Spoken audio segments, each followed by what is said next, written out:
사무엘하 16장 15절에서 17장 5절에 있는 말씀, 망하는 자의 형통입니다. 망하는 자의 형통. 우리의 인생은 결정의 연속이지요. 크고 작은 결정을 계속해서 내려가야 합니다. 무엇을 먹을지, 무슨 옷을 입을지와 같은 아주 작고 사소한 결정부터 진학은 어떻게 해야 될지, 진로는 어떻게 해야 될지, 취업은 어떻게 해야 될지, 몇 년에 걸쳐서, 오랜 시간에 걸쳐서, 아니 그 이상의 중대한 영향을 미치는 일들도 때가 되면 결정을 해야 되는 것이죠. 어떤 사람과 동업을 해야 되는지, 어떤 사람과 함께 평생 살아가야 할지 결정해야 됩니다. 그리고 요즘처럼 어려운 시절에 사업하는 분들은 사업을 확장하는 게 맞는지, 아니면 조금 뒤로 물러서며 사업 자금을 축적하며 다음 기회를 생각해야 될지를 결정해야 합니다. 어려운 결정이 아닐 수가 없죠. 한쪽을 선택한다는 것은 다른 쪽을 포기해야 하는 경우들이 많이 있기 때문에 그렇습니다. 그런데 이렇게 어려운 결정을 최선을 다해서 결정을 해내게 되는데, 예측을 하면서 결정을 내렸지만 그 결과가 반드시 좋게 되는 것은 거의 불가능한 것 아니겠습니까? 최선을 생각하고 결정을 해냈지만 되돌아보면 또 아쉬움이 있고 후회가 되는 그런 결정도 있기 마련인 것이죠. 우리가 배워가는 다윗은 아들이 아버지를 죽이겠다고 이제 반란을 일으키게 되었을 때 예루살렘 성을 내어주고 피난길을 가기로 선택하고 결정을 하게 되었죠. 이것이 맞는 것인지 틀리는 것인지, 어떤 결과가 올지 예측할 수가 없었습니다. 우리는 결론을 아니까 왕이 다시 돌아왔다고 생각을 하고 성경을 읽으니까 마음이 좀 편할지 모르지만, 지금 우리가 배워가는 사무엘하 16장의 다윗의 심정은 지금 이렇게 예루살렘 성을 내주고 다시 들판으로 나아가는 이 다윗의 입장에서는 돌아오지도 못할 수도 있겠다. 내가 지금 이렇게 걸어 나가는 이 성을 다시는 돌아오지 못할 수도 있겠다. 이런 마음을 가지고 이제 그 성을 빠져나오고 있는 것 아니겠습니까? 앞에 무엇이 기다리고 있는지, 하나님이 도대체 어떻게 내 인생을 결론 내실지 다윗은 예측할 수가 없었습니다. 그래서 자기를 저주하는 시므의 앞에서도 내버려둬라, 하나님이 하시는 일을 내가 어떻게 하겠냐, 그러면서 자기의 상황을 이제 예의주시하며 이제 길을 걷게 되는 것이죠. 그런데 다윗의 이 순간순간 결정을 보게 되면 이 다윗은 매 순간 하나님 앞에 부끄럽지 않은 결정을 할 때 중대한 요소죠. 이문이 남는가, 또 이것이 유익하겠는가, 이런 결정을 통해서 내가 평생 살아가는데 문제는 없겠는가, 이런 결정이 아니라 하나님 앞에 부끄럽지 않은, 이렇게 결정을 하면 하나님 앞에서 내가 할 얘기가 있는 그런 결정들을 다윗이 내려가게 되는 것이죠. 다윗은 그렇게 피난길에 오르게 되었습니다. 모든 것이 답답하고 절망적인 상황 가운데 놓여지게 된 거죠. 그런데 반면에 그의 아들이었던 압살롬, 아버지를 향하여 칼을 들고 반역을 일으킨 압살롬의 그런 모습을 보게 되면 모든 것이 순적한, 모든 것이 평탄한 그러한 모습이었던 것을 성경은 기록해 놓고 있습니다. 오늘 첫 번째, 성경이 우리에게 말씀해주고 교훈해주고는 하나님의 메시지, 하나님께서 우리에게 들려주기를 원하시는 첫 번째 메시지는 무엇이냐면, 망하는 자의 형통이 있다, 망하는 자의 형통이 있다, 이렇게 말씀해주고 있는 것이죠. 15절 16절 말씀 읽도록 하겠습니다. 15절 16절입니다. 시작. 압살롬과 모든 이스라엘 백성들이 예루살렘에 이르고 아히도벨도 그와 함께 이른지라. 다윗의 친구 아렉 사람 후세가 압살롬에게 나갈 때에 그에게 말하기를 왕이여 만세, 왕이여 만세 하니. 아멘. 아멘. 압살롬은 아버지를 상대로 반역을 일으켜 왕권을 도모하고 있습니다. 그런데 놀라울 만큼 순탄하게 이루어지고 있습니다. 순적합니다. 내가 왕이 되겠다 이렇게 헤브론에 올라가서 외치게 되는데 사람들의 마음을 얻는 게 어렵지 않습니까? 정치인들마다 그냥 모습으로는 도와줄게요 이렇게 하지만 사실 마음으로는 그 사람들의 마음이 어떠한지 알 수 없지 않습니까? 그런데 내가 왕이 되겠다 이렇게 했는데 많은 사람들이 압살롬의 편을, 압살롬을 지지하겠다고 말하고 따르고 이렇게 하는 일들이 일어나게 된 것이죠. 사람들이 생각할 때는 다윗은 어차피 늙었는데 어차피 왕권이 그의 아들 압살롬에게, 딴 사람도 아니고 어차피 갈 왕권 아니겠습니까? 물론 방법이 좀 보기에는 안 좋지만, 그러나 이제 압살롬이 왕이 될 것 같으면 압살롬을 그냥 지지하고 따르는 게 맞겠다 이렇게 생각하면서 압살롬을 지지하는 사람들의 숫자가 급속도로 많아지게 된 것이죠. 당연히 압살롬에게는 힘이 실리게 되었고 다윗에게서는 지지자들이 떠나게 되었고, 뿐만 아니라 예루살렘 성은 견고한 성인데, 정말 그 성은 무너뜨리기가 너무 어려운 성인데 싸워보지도 않고 무혈로 예루살렘 성에 걸어서 입성하게 되는 것 아니겠습니까? 그리고 나서 아버지의 왕좌에 앉았는데 그를 따르던 사람들도 쫙 서게 되었다는 거죠. 오늘 우리가 읽었던 16절 말씀을 보게 되면 거기에는 후세라는 사람도 그 앞에 쓴 겁니다. 아버지의 왕좌에 앉고 아버지의 신료 그 대신들이 다 많은 수의 사람들이 서게 되었고, 뭐 그냥 왕이 된 거 아니겠습니까? 그러니까 얼마나 좋습니까? 이보다 좋을 수가 없는 거죠. 그런데 압살롬의 인생을 생각해 보면 압살롬의 인생 자체가 굉장히 순적한 삶을 살아온 부분이 없지 않아 있습니다. 생각해 보면 압살롬은 그의 이제 형제가 압살롬을 포함해서 다윗의 아들이 19명인데 이 19명의 형제들 중에서 출생 성분이 가장 좋았던 그런 그 사람이 압살롬이라는 이 사람이었던 거죠. 그의 어머니는 우리가 아는 것처럼 그술이라는 나라의 공주였습니다. 왕족의 어머니의 피도 왕족의 혈통인 겁니다. 아버지는 다 아버지지만 어머니들이 다 다른데 이 압살롬의 어머니는 왕족의 피가 흐르는 그러한 그 사람이었죠. 우리가 아는 것처럼 압살롬이라는 사람은 머리가 총명했습니다. 계산이 빠르고 그 다음에 결기가 있었습니다. 결정하면 그 일들을 이루어내는 일들이 있었던 거죠. 참을성도 있었고 나중에 보게 되면요 외모도 빠지지 않았습니다.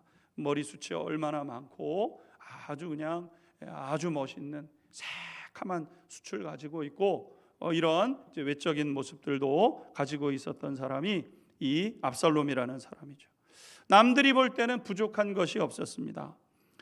그리고 오늘 아버지의 약점을 들춰내면서 나를 따르라 그랬더니 사람이 따라주고, 반란을 일으켰는데 예루살렘 성을 걸어서 들어가고 왕좌에 피 한 방울 흘리지 않고 앉는 그런 일들이 있게 된 거죠. 순적하다 이렇게 순적할 수 있을까 싶을 만큼 순적한 삶을 압살롬은 살아내는 것 아니겠습니까?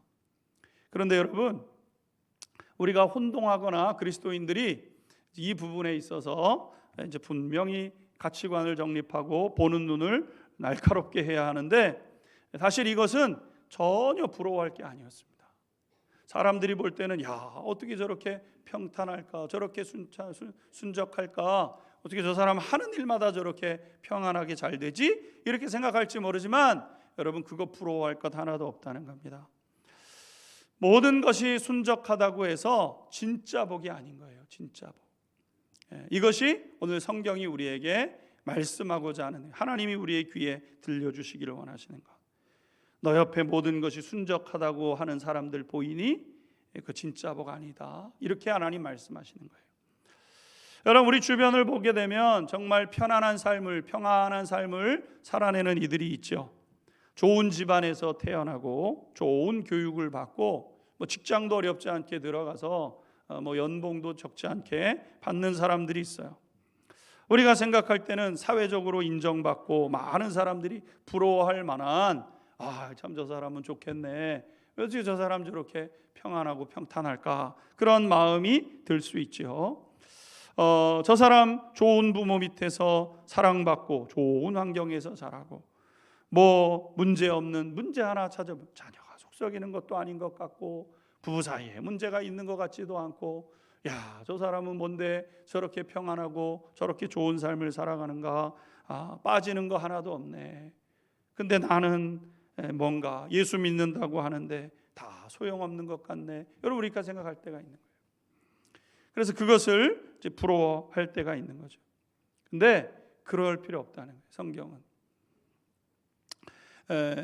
오늘 성경이 우리에게 가르쳐주는 중대한 교훈이 뭡니까? 악인의 형통이 있다는 겁니다. 망하는 자가 잠시 동안 형통하는 일들이 있는 거예요. 그러니까 악인의 형통이라는 것은 뭐냐면 잘 되는 것 같지만 마지막까지 잘 되지 않더라. 이것이 악인의 형통의 특징인 것이죠. 일시적인 형통이고 겉으로 보여지는, 눈으로 보여지는 형통일 뿐이라는 거죠. 잘 되고 어려움 없는 것 같고 왕자에 앉고 누가 보더라도 야, 저 사람은 참 전생에 뭘 했나, 왜 저렇게 저 사람은 잘 되나, 뭐 이러는 생각들을 하게 되는데 전혀 그렇지 않다는 겁니다. 그래서 우리가 이 믿음의 백성들이, 하나님의 사람들이 살아가는 데 있어서 중대한 건 뭐냐면 단면만 보려고 하는 유혹에서 벗어나야 된다는 거죠.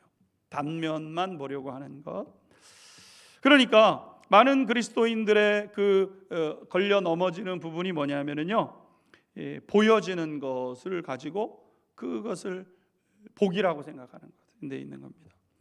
좋은 집으로 이사가고 좋은 직장에 취직하고 승진하고 애들이 공부 잘하고, 아이고 저 집은 뭘 했는데 나는 예수님을 믿고 내 하나님의 백성이라 그러는데 왜 나한테는 이런 일이 없고, 이러면서 우리의 마음이 요동칠 때가 있는 것이죠. 근데 여러분, 이것은 단순히 요동으로 끝나지 않습니다. 구약의 이스라엘 백성들이 이제 실패한 역사를 가지고 있거든요. 구약의 역사는 사실 실패한 역사입니다. 이스라엘 백성들의 실패. 그러니까 가나안 땅 들어가서 하나님이 가나안 땅을 기적적인 방법으로 그들에게 나눠주셨는데, 이스라엘 백성들이 가나안 땅 살아가면서 빛과 소금이 되어서 그 사람들 변화시키라 그랬거든요. 그 사람의 이 가나안 땅 사람들의 삶의 방식이 있는데, 너희들은 그 땅에 들어가서 그런 삶의 방식이 아니라 하나님 백성의 삶의 방식을 그들의 삶 속에서 살아가면서 그들을 변화시켜 문화를 바꿔내라는 거거든요. 그런데 이스라엘 백성들의 문제는 뭐냐면 그 안에 들어가서 그들의 문화를 부러워하면서 그들처럼 되어진 데 있는 것이죠. 그들을 변화시켜야 되는데 오히려 이스라엘 백성들이 변화된, 사실은 변질된 거죠. 맛을 잃은 소금처럼, 꺼져가는 등불처럼, 꺼져버린 등불처럼 아무런 변화의 힘이 없는, 하나님의 백성이 세상 사람들과 같이 살아가는데 아무런 영향력이 없는 그런 삶으로 전락해버리고 만 것 아니겠습니까? 그럼 왜 구약 백성들은 실패한 삶을 살아갔는가? 왜 그랬습니까? 가나안 땅 사람들의 단면적인 면을 보면서 부러워했고, 부러워하다 보니까 그렇게 따라 살게 된 겁니다. 이스라엘 백성들은 가나안 땅에 살아가는 사람들이 좋은 집에서 넓은 정원을 가지고 떵떵거리면서 풍요롭게 살아가는 것을 보면서 그걸 부러워했다는 거예요. 그걸 부럽다, 나도 저렇게 살았으면, 그러면서 살아간 거죠. 근데 문제는 무슨 일들이 벌어졌냐면, 그거를 바라보고 생각하다 보니까 심령에 주시는 하나님의 복을 잃어버린 겁니다.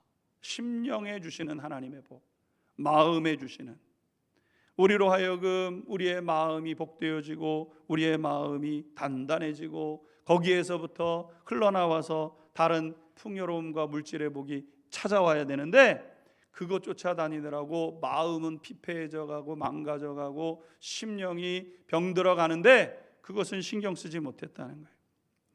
그래서 이스라엘 백성, 가나안 땅 사람들도 그랬지만은요, 이스라엘 백성들의 역사도 보게 되면 잘 되는 것 같다가 한순간에 망해버리는 그런 일들이 있게 되었다는 거예요.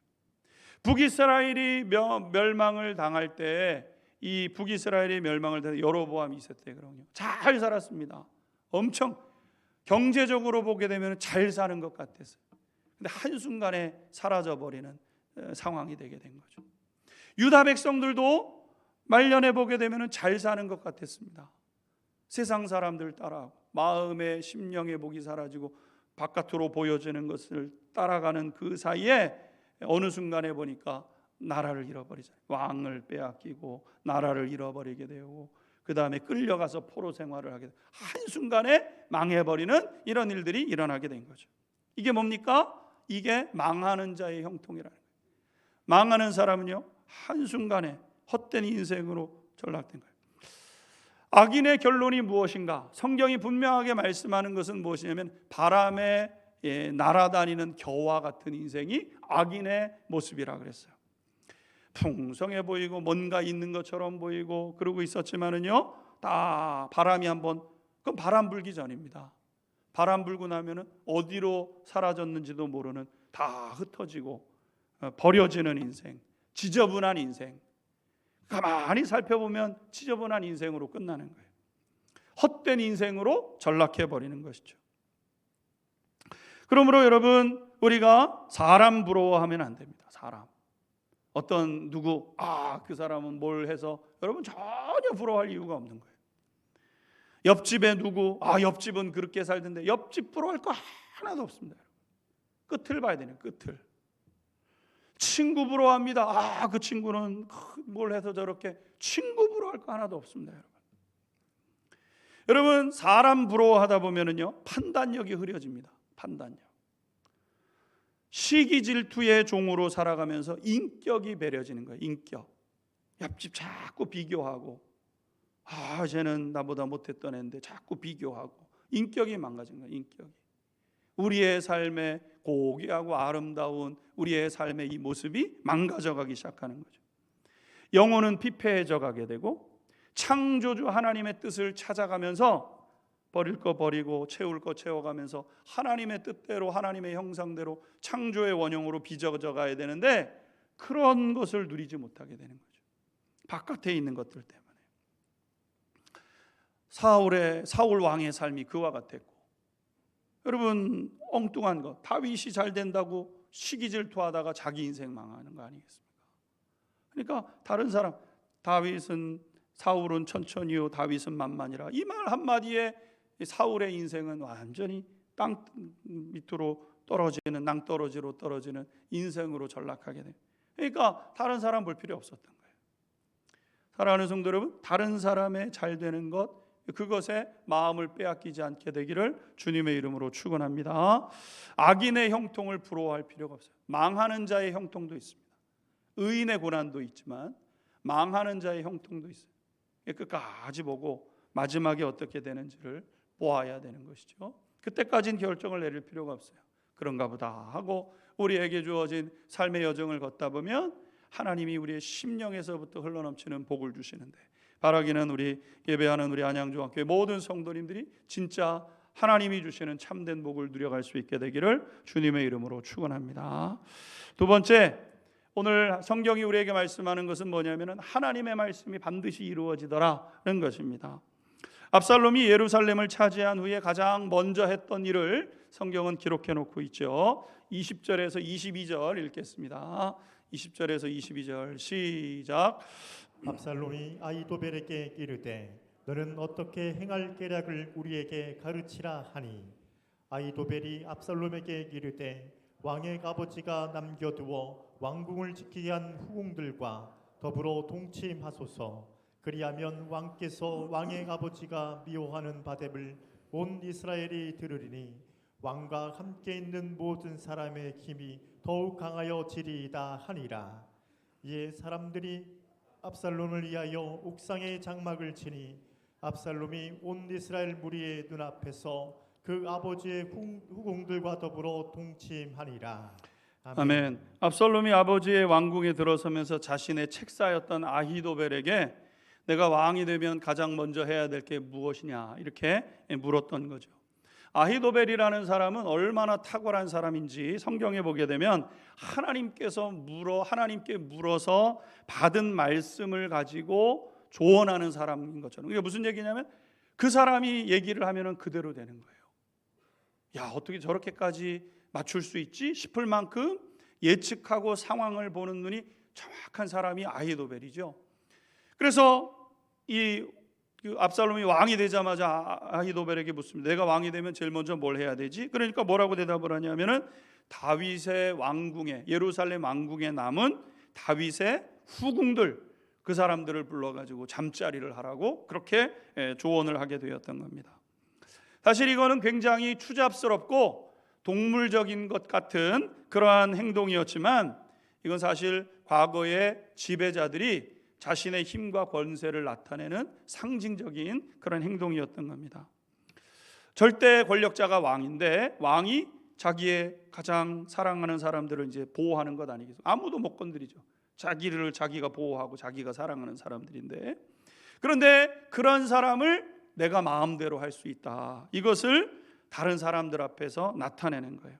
상징적으로 나타내는. 동시에 봐라, 이전에 너희가 섬겼던 그 왕은 이제 아무것도 아니야. 무력한 왕이야. 자기 부인도 못 지키는 그런 사람인 거야. 이것을 사람들에게 이제 나타내는 거죠. 그래서 아히도벨은 만천하에 성 위에다가 텐트를 쳐놓고 여인들을 그 텐트 안으로 들어오게, 사람들이 다 볼 수 있게끔 그렇게 하라고 조언을 한 겁니다. 그래서 압살롬이 그렇게 합니다. 정치적인 의도로 하는 거예요. 그런데 영적으로 보게 되면 이 말씀은 나단 선지자가 이전에 했던 말이 그대로 이루어지는 계기가 된 거죠. 사무엘하 12장 9절에서 12절 말씀을 보게 되면 이렇게 나단 선지자가 얘기했죠. 내가 나를 업신여기고 햇사람 우리아의 아내를 빼앗아 내 아내로 삼았은즉 칼이 내 집에서 영원토록 떠나지 아니할 것이다. 내가 나를 업신여기고 하나님의 말씀대로 하지 않고 하나님의 지켜야 될 도리를 지키지 않고 하나님 무시하는 거죠.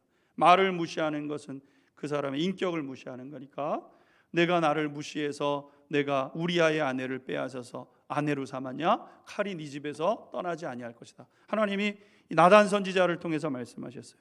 11절에 또 뭐라고 말씀하셨냐면, 여호와께서 또 이와 같이 이르시기를 보라, 너와 내 집에 재앙을 일으키고 내가 내 눈앞에서 내 아내를 빼앗아 내 이웃들에게 주리니 그 사람들이 내 아내들과 더불어 백주에 동침하리라. 너는 은밀히 행하였으나 나는 온 이스라엘 앞에서 백주에 이 일을 행하리라 하셨나이다. 이렇게 지금 나단 선지자가 다윗에게 전달한 말씀입니다. 다윗의 집에는 살인이 떠나지 않고 아내가 백주 대낮에 범해질 것이라고 하나님 말씀하셨죠.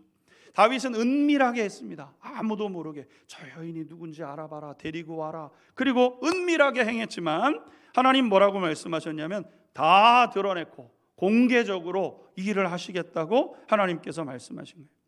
다윗은 한 여인을 빼앗아 왔지만 여러 여인들을 빼앗길 것이라고 하나님께서 말씀하셨습니다. 이것은 너무나도 고통스럽고 괴롭고 얼마나 여러분 수치스럽고 아픈 일입니까? 그런데 그대로 되는 거예요.